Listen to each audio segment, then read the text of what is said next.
Today's creative practice starts with a postcard, tiny boundary with an address on it.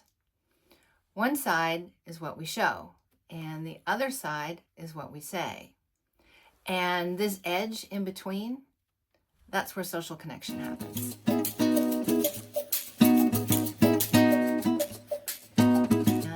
Hey Trailblazer, it's Kelly. Welcome back to Crooked Path Studios, where healing isn't linear and neither is art.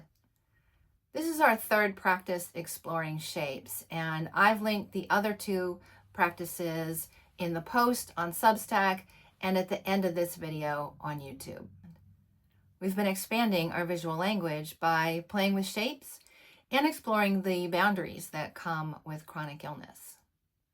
And just a reminder, a shape is a two-dimensional area surrounded by an outline, a boundary. And chronic illness has a way of reshaping our social connections, our relationships. You cancel enough plans, you miss enough gatherings, you spend more time managing your symptoms and your body than you can manage your relationships. And suddenly there's a space between you and the people you care about. And that space starts to take on its own shape.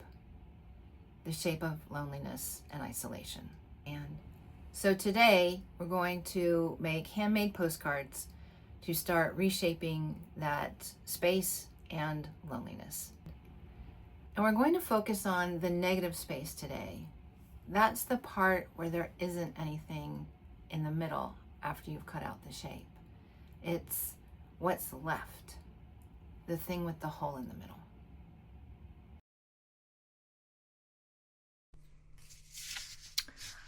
All right, for our check-in, we're going to add a shape to our shape journal. So grab your shape journal and find a page that has some empty spots in it. Get those out of the way. I'm going to use this one. And I invite you to draw the shape your current social network has, or maybe the shape of a relationship that with someone that you haven't seen in a while.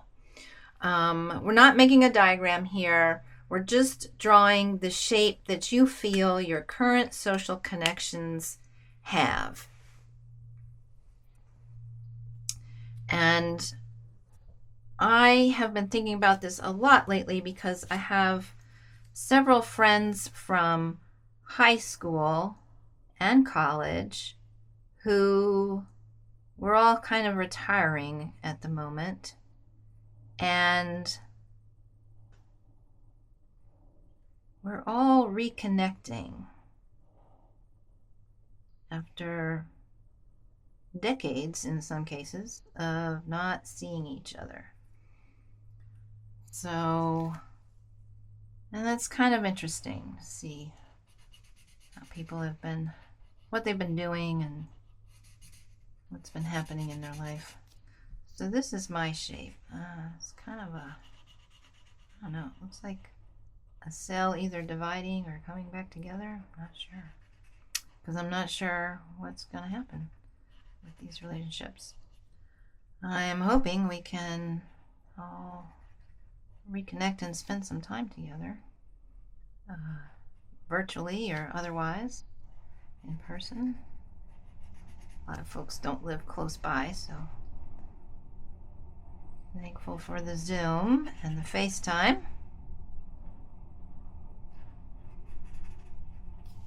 All right, there we go. I think that is my shape.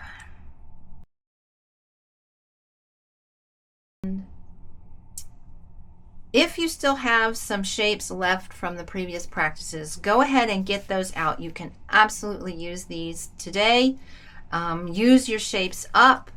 And if you have anything like this that, you know, you've cut out a shape, so this would be the negative shape or the negative space, grab those too.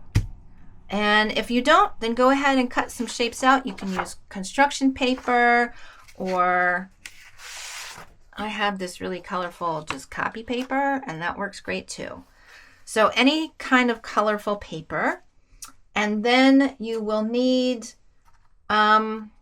a 4x6 index card, just a couple of them, 3 or 4. They do come in a pack of, 500 or whatever, and they're pretty cheap.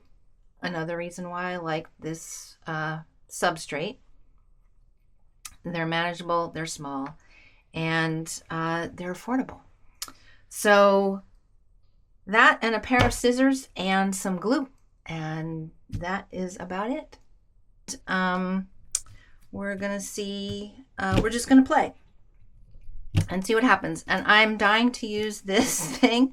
I have yet to find somewhere for it to go.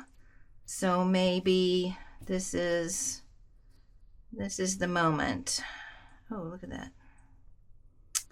Oh, I love what's happening right there. That in between space. And I guess the question is, do I want that to be white? But we're going to just not worry about that right now.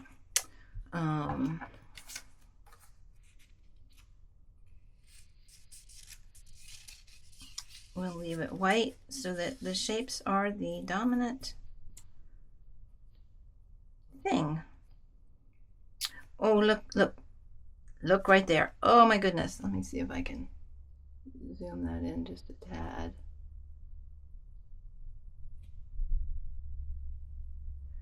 Those two shapes just totally lined up and made a really strong new shape. So, okay, that's fun. I love that. All right, we're gonna definitely make that happen. That's just too cool. Begin auditioning your paper shapes to create your design. Use your negative space paper, the one with the cutout shape or empty space. How can it become its own shape? How does it fill space differently? Does it feel more connected or a little distant?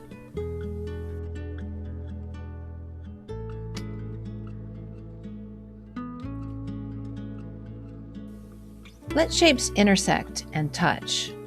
Place small ones next to larger ones and see how it creates a foreground or a middle ground or background. Notice how these shapes start to relate to each other. That's really what we're playing with here, how things sit together or don't.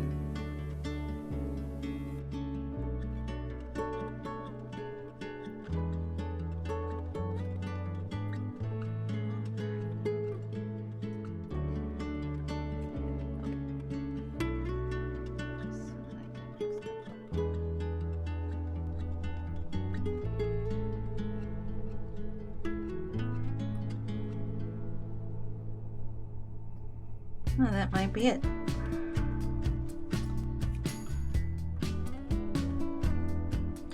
I need something up there? Not sure. Cap back on that before I poke myself.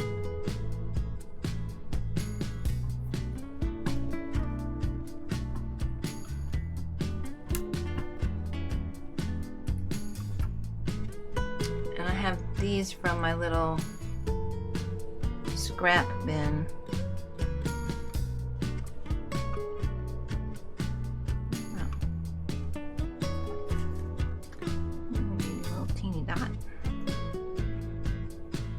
Oops. Oh, okay. That's not bad. I kind of like that. Okay, we'll leave that. All right. Using them when I did the first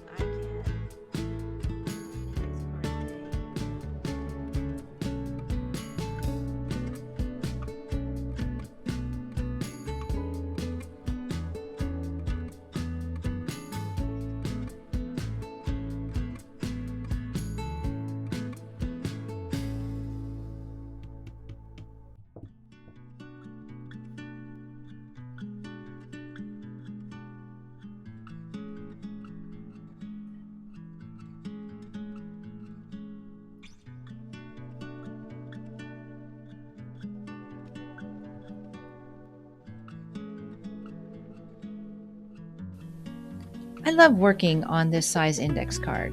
It's the perfect size for a postcard. Easy, repeatable, small.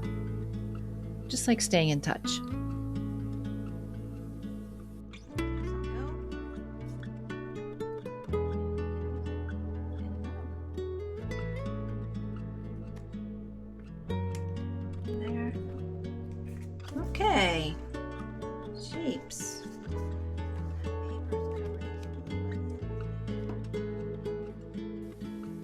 Try using your negative space to highlight the missing shape.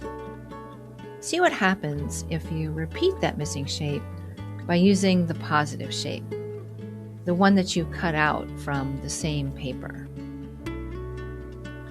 This repetition creates a rhythm, almost like reaching out more than once. Like social connection doesn't usually happen in a single moment. It builds over time.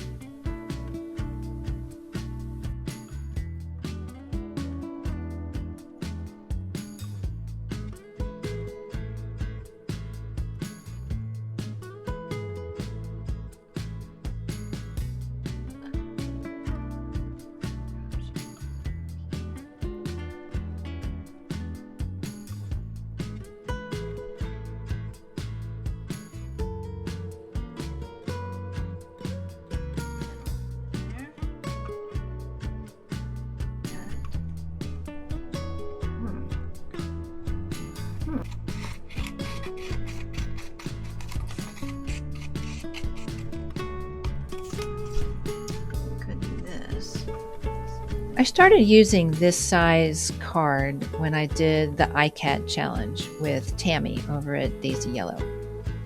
I've done the index card a day or iCAD challenge a couple of times.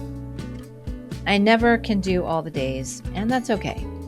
The prompts are interesting, and they push my thinking, and they help me stay playful. And I end up with postcards to send to friends.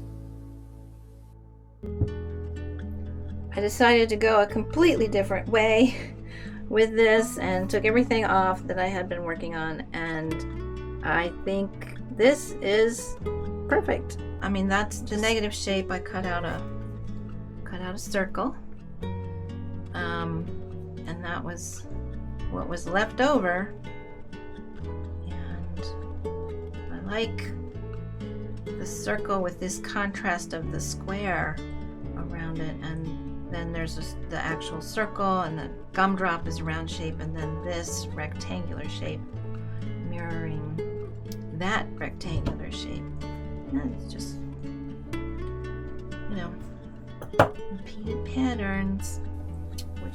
I love the minimalist nature of this card, and that it really uses mostly all negative shapes. Sometimes simple is the best. And sometimes that empty space, it says more than filling in everything ever could. Let's try another one. I really want to use this, but I just don't know what else to do with it. I like this wacky shape. This is kind of fun.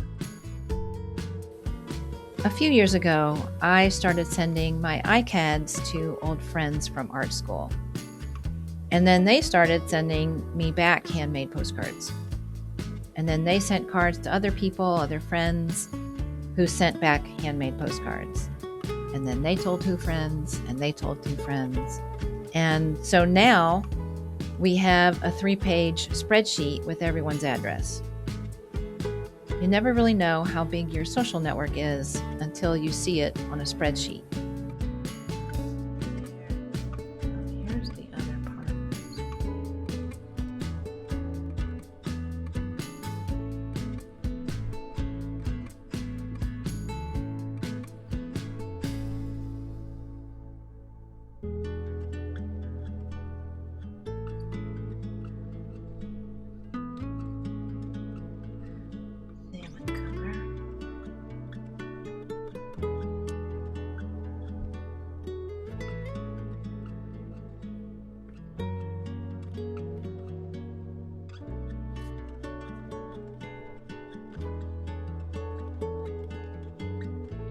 Okay.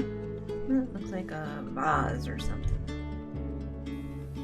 As I mentioned earlier, several high school and college friends recently retired, and they reached out to reconnect. Their children are grown, work is done for all of us. It's time to focus on social connections. I'll send them these postcards, small, tangible ways to close that space a little bit.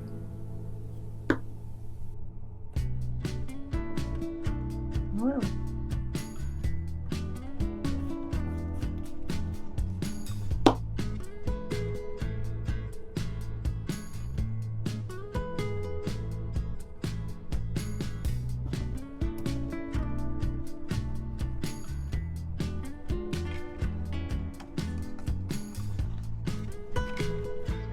Here's our shapes on index cards.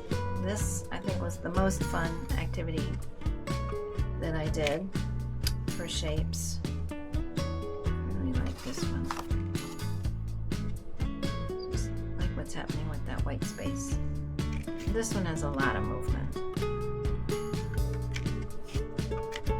And this one I love because it's just so minimalist.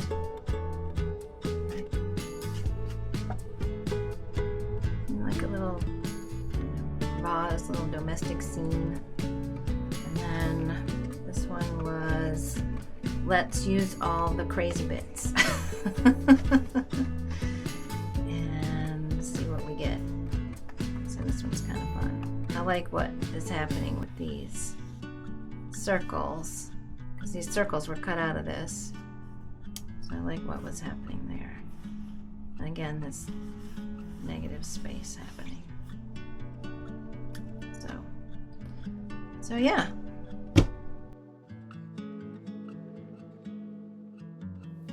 So lay out your postcards so you can look at them and just take a look at what you've made. And let's reflect a little bit. What do you notice about the negative shapes in your postcards? The shapes that appeared from absence rather than intention. And how do they feel different than those shapes you cut on purpose? When you paired a positive shape with the paper that it came from, what happened at the edge between them? Did they feel like one shape or two separate shapes? The distance between people has a shape too. What does yours look like right now? And what would you want it to look like if it could shift?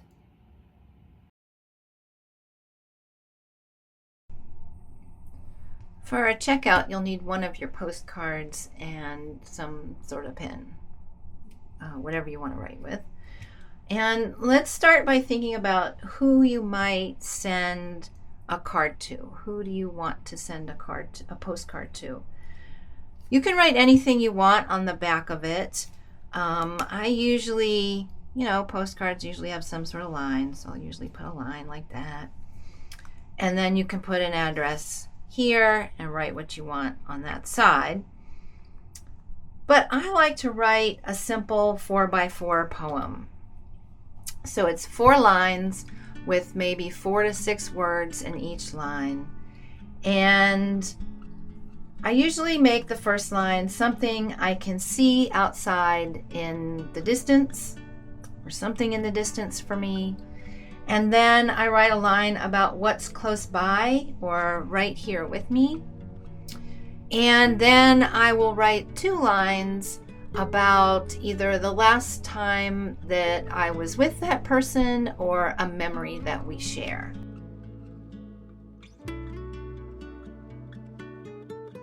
For this postcard, I'm writing squirrels chasing each other, cats sleeping in the sun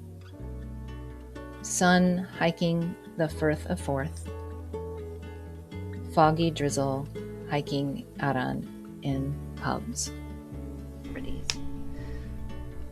So that's not the last time I saw this person, but that's one of the stronger memories that I have with them. And when I am done and ready to send them, I will take clear packing tape and put them on the front and wrap them around the back, because that protects them and makes them a little more stable so they can go through the mail. And then all you need is a postcard stamp right here and the address, and the US mail system will mail this. You'll have to check about the UK and Europe. Canada will also do it. In the next practice, we'll keep expanding our visual language, this time by exploring form, 3-dimensional shape. And until then, if you're looking for community and social connection, I invite you to join my wayfinding group over on Substack. Inside Wayfinding, we gather for monthly open studios, workshops that are live virtual workshops and also pre-recorded, and there's a private chat space where you can hang out with people who really get it. You'll also receive creative practices like this one in your email and my monthly life lessons essays. Plus, there are members-only creative practices. And if you're watching on YouTube, I've pinned the links in the comments section. And if you're with the Unfolding Path community over on Substack, you can just hit that upgrade button and join us anytime you're ready. Keep on your crooked path.